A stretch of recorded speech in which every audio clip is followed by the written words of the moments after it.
Good morning, everyone. This is Hunter with Dalkey Forestry Services LLC here with you today.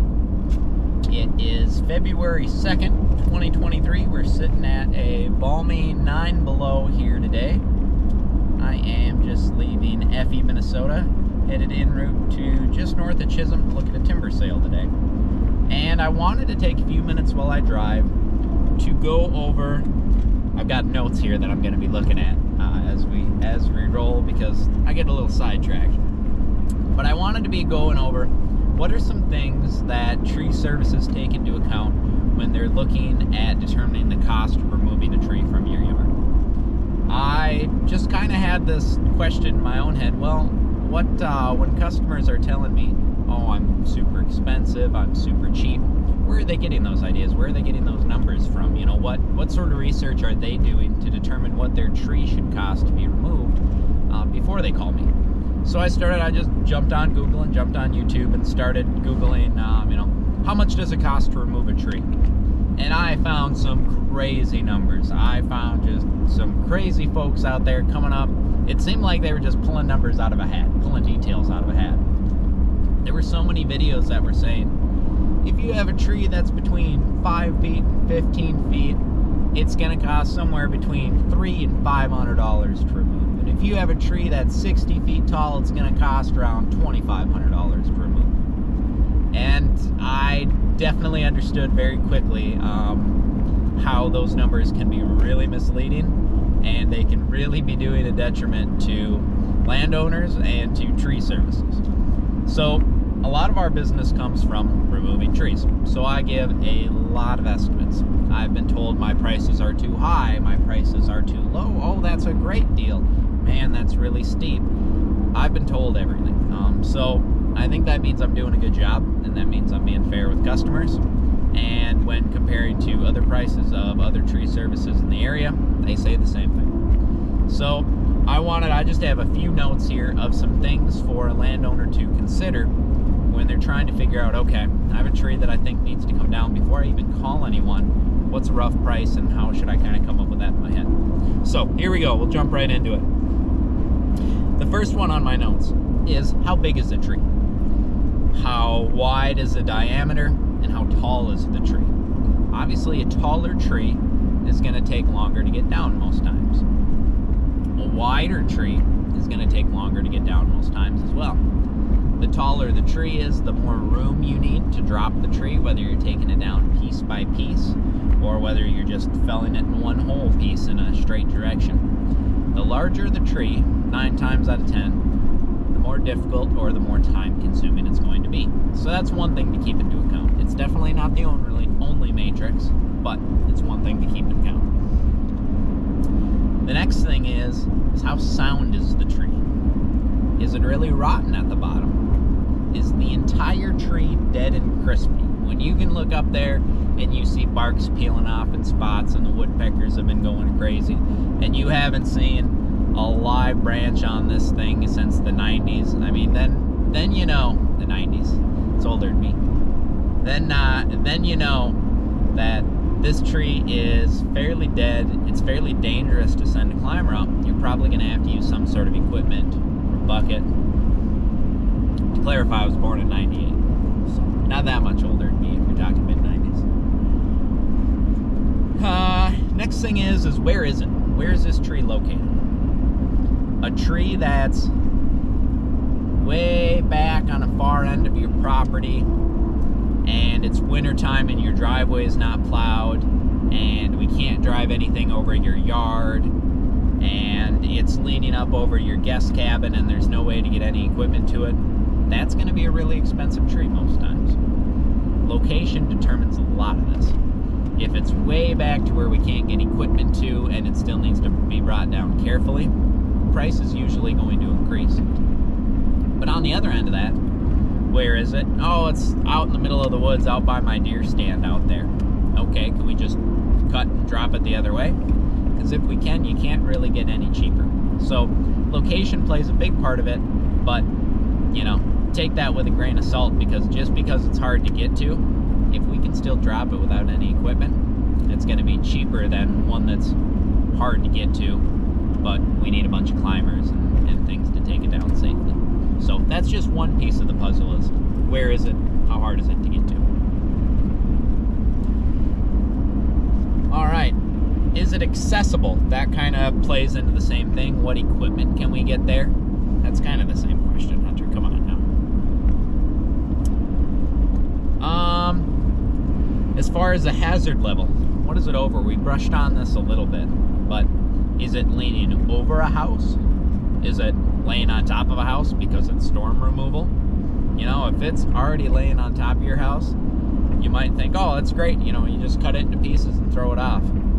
A couple of the most expensive trees we've done have been storm removal that's already laying on the house, because we have to pull it off piece by piece with a crane or roping with the help of a couple climbers to not further damage the house.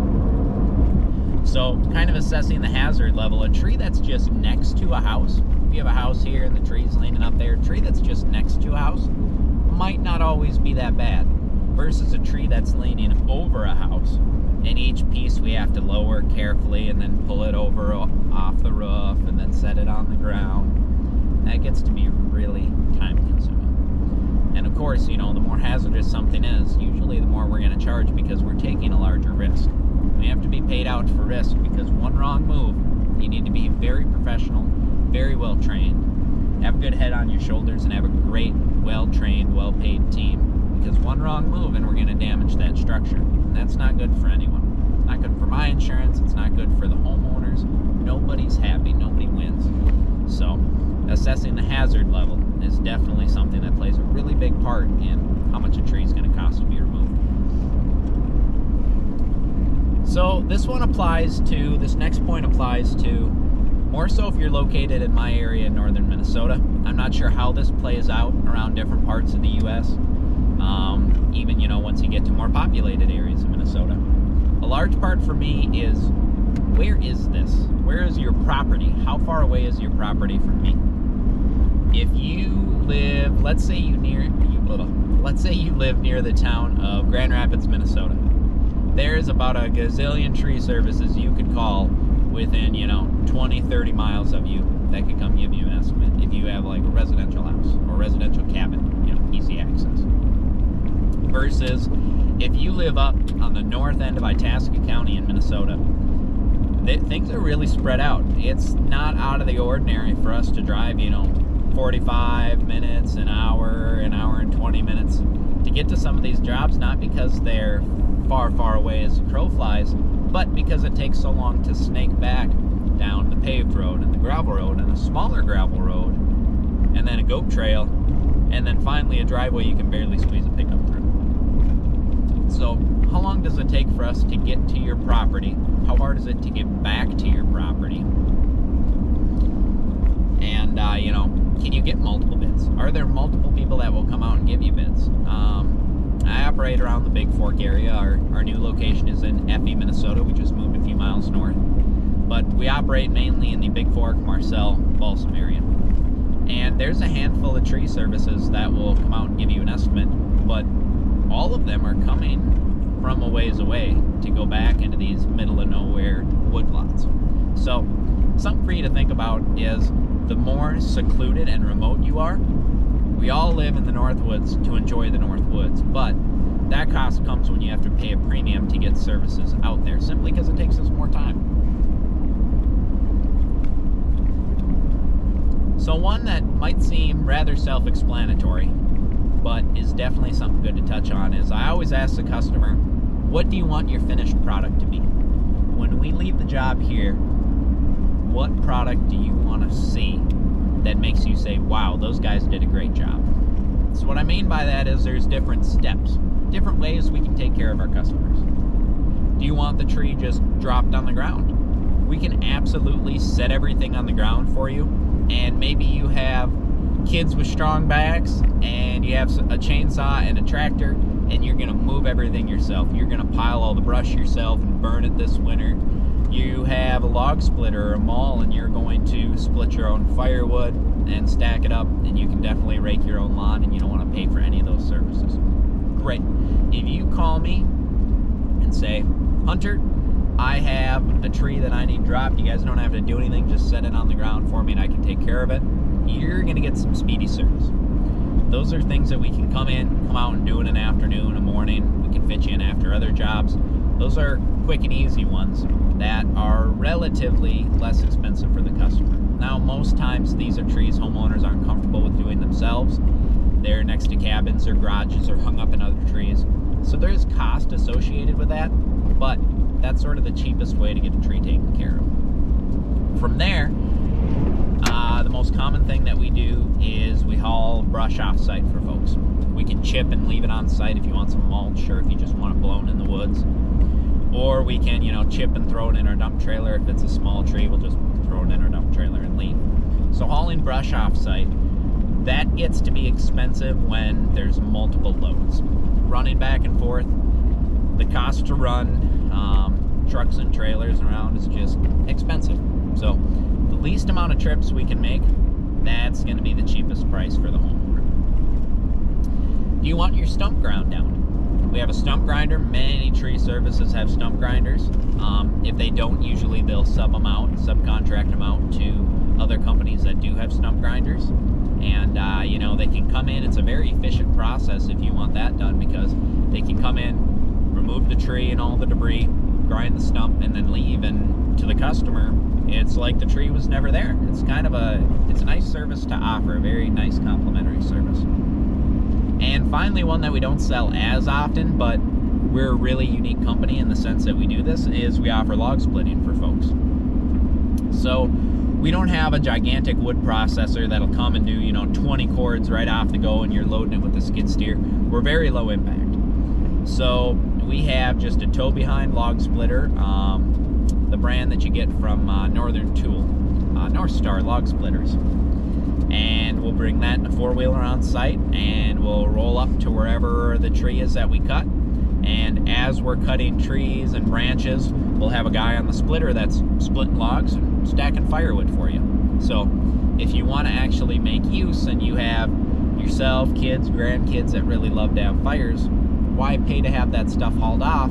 Instead, you can just pay the same price and have it firewood split right there ready to go for you. So that's something to keep in mind. Another one that other tree services, put an actual price on, but I don't, is the final raking. There are companies that will, say, okay, it's $200 if you want us to rake the yard around here and we're done. Or you can save $200 and we'll just leave sticks and pine cones and leaves and anything that fell off the wood we're hauling away, we'll just leave that for you and you can clean up. So for somebody pinching their pennies, perfect. That would be great for them. We don't do that. I just sort of include that in the price. I just like to return the yard to whatever current condition it was in before we started work. So if you live in the middle of the woods and there's sticks all over the yard, we're probably not going to rake up all the sticks. If you have a beautiful mowed lawn, we're going to make sure that we rake every single stick, pine cone, and leaf off of the area that we worked. So I just sort of price that way, and it keeps customers happy knowing they're not paying for something they don't care about, but also they know that when we leave, they're getting as good, if not better, of a product than they started with. And I haven't had any complaints, and I've had a lot of great reviews on that. So that's what we continue to do. So that was a long one. Sorry, that was a long-winded one. But this last point here might seem like a silly one, but something to keep in mind. What's your relationship with that tree service? Are you a returning customer? Are you a new customer? Did you just move in the area? Do you stop and take time to talk to the fella that's giving you your quote? Do you take time to talk to the guy that's on the phone when you call? Now, I can't speak for every single company. This is going to come off really individualized because I can only speak from my point of view. But generally speaking, when I'm in a good mood talking to a customer, I have found that historically I give them a lower price. And it's not something that I intentionally do, but I notice when we go back to do the jobs, I think, wow, I stood around and talked with this guy for half an hour. We talked about fishing. We talked about why they moved to the area. We sat down and we built a personal connection. And when we go back to remove that tree, I think, wow, we've done a similar job for more expensive, but that other customer didn't take the time to visit with me. He came off as just looking for the cheapest price, and we didn't build that relationship. But I can say that when a customer takes time to be polite, to be professional to the contractors that they're dealing with, to be a joy to work with, even if I don't know it, I find that I give them a cheaper price. I find that I'm overly optimistic about how much we can accomplish and how easily it will be accomplished, that the bottom dollar reflects that. So I find that really interesting here. We've been in business. Last year was Dalkey Forestry Services' first official year in business on the books. And I found it really interesting at the end of the year to go back and compare different projects, and I really found that. And I felt more willing to work with customers if they were pleasant to me on the phone. The individuals that called me and they said, hey, we know it's storm season and, we've had lots of wind and you're probably very busy, but just the next time you're in the neck of the woods, if you could come over and take a look, we'd really appreciate it. It's not a big project, but, we've heard great things about you. We'd like you to come out and do it. That individual is really getting top-notch service from me. I'm going to go out of my way if I have to work late on a Saturday evening to fit that quote in. I'm going to, versus a customer that says, yeah, I've got a few trees over here. It's a really big job, so I'm hoping I can get priority. I've had customers say that before. Guaranteed, I'm not going to treat them poorly, but they're going to get no special treatment. They're just going to go right in line, and their turn will come when their turn comes. I'm not going to go above and beyond and work extra hours to squeeze them in or bump them up in the line, just because they weren't as pleasant and weren't as friendly to deal with, and I didn't feel that personal connection with them. So, again, I can't speak from every tree service company, but I can say that myself, when I build that personal connection with the customer, I'm more apt to be overly optimistic about their projects and estimate a cheaper price. So, that's everything I have that plays into the cost of your tree removal. And now you say, great, Hunter, I got to the end of this video and you didn't talk a single bit about dollar signs. All you said is a bunch of mumbo-jumbo tree words. All right, fair enough. So prices, they are all over the board.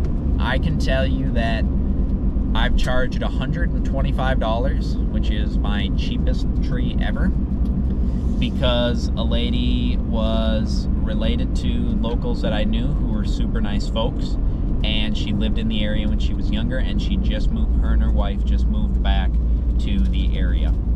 And I'm sure they have no shortage of money, but I charged them just enough to cover my costs because it was sort of a welcome back to the community sort of deal, and I felt really good about doing it. I also have, on that same note, there is a nice older couple that called me one day for stump grinding, and they used to live in north Minnesota, right near the good old Canada border, and they had moved to Big Fork just as a place to retire, and they loved it, and they loved the community and everything.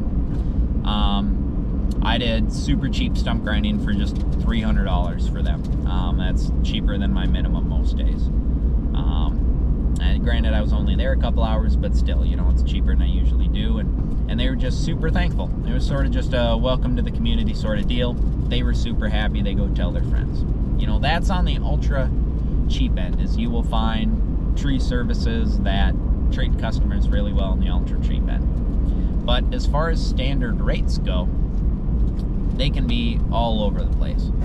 We have charged $500 for removing a tree next to a cabin and removing the debris off site. The same size tree has been out in the middle of nowhere, and we've charged $1,200 for that, similar tree. We've charged close to 10 grand for a couple of trees to pull them off structures, off cabins from big storms. We've charged $600 to pull a tree off a cabin from a storm. So it's so all over the place that I really wish I could give you dollar signs, but in all honesty, I can't. The best thing to do is to pan through a tree service YouTube page, in my opinion, to pan through a tree service YouTube page and watch some of their removals. Sometimes they will do price breakdowns on those videos, and it's a good thing to try and find a tree that's similar to yours, and then just see what it costs. that would be the way I would do my research. I wish I had dollar amounts to give you guys, but it is just so dependent on all of the points that I just went over. That really, that's the best I can do. But I just want to give you guys something to think about. If you're searching for how much a tree is going to cost to be removed, please don't listen to the videos of a 15-foot tree is going to cost $500 and a 60-foot tree is going to cost $2,500, because that's crazy. At least for my industry, for my area, that's a little crazy, and it caused some concerns. So I hope this helped. It might not be an end-all cure-all for, you know, answering the question, but at least it will get you pointed in the right direction. My name is Hunter Dahlke. I'm the owner of Dahlke Forestry Services, LLC. We've been in business now officially for a year, and I have about 6 years in the industry. I am a whopping 24 years old, so yes, I do contract folks with more experience than myself to help me complete some of our jobs. I have a whole pool of knowledge that I can pull from. One of our guys has almost as much experience as I am old. So we know our stuff, even though we're a younger company. We really know our stuff, and that's something that I'm trying to get out there. Is I'd like to help educate folks that are looking to have tree work done. I'd like to really answer any questions I can and just be a resource for customers, because I get so many questions. So if there's any questions that you have, feel free to drop a comment below. You can reach out to me, phone number 218-929-7228, or dahlkeforestry@hotmail.com. I'd be more than happy to answer any questions. I don't care if you're out of my service area. You can be in Florida. Now, granted, the Florida market's going to be a lot different, but you can be in Florida, and I'd happily, you know, explain anything that I can, anyways, and help in any way that I can. So thanks for stopping by. Appreciate the views. Please like and subscribe if you don't mind. I'd love to put some more content out there and help folks learn. And that'll do it for today. Take it easy, guys.